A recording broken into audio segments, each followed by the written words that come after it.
Most people come to Paris for the art, but I found something that feels more like magic, or maybe just brilliant engineering. This is the Canal Saint-Martin, and it is basically a staircase made of water. You might wonder, why are there so many gates? Why not just keep them open and let the water flow? Well, the starting point of this canal is actually 25 meters higher than the river at the end. If they opened the gates, gravity would pull everything down instantly. This peaceful canal would turn into a raging rapid, and within hours, it would drain completely dry. These locks are the only thing holding the water in place, step by step. It wasn't built for beauty, though.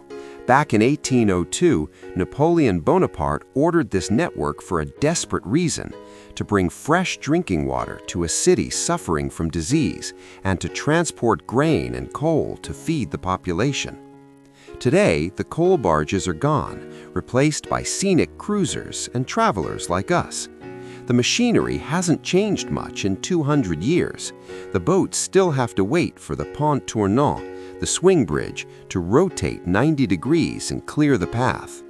Then they entered the écluse, or lock chamber. It acts like a water elevator. Without using any pumps, the operators open small valves to let gravity fill the chamber, lifting the boat gently to the next level.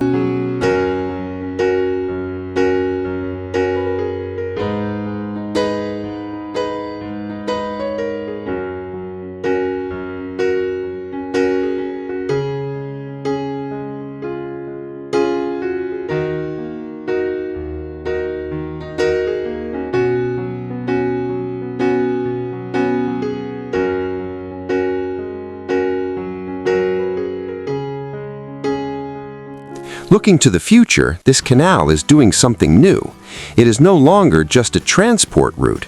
It has become a green corridor, helping to cool down the city during hot summers and preserving a slow way of life in a fast world. If you were standing here with me, watching the water rise just like it did in Napoleon's time, would you see just a canal, or would you feel the heartbeat of history keeping this city alive?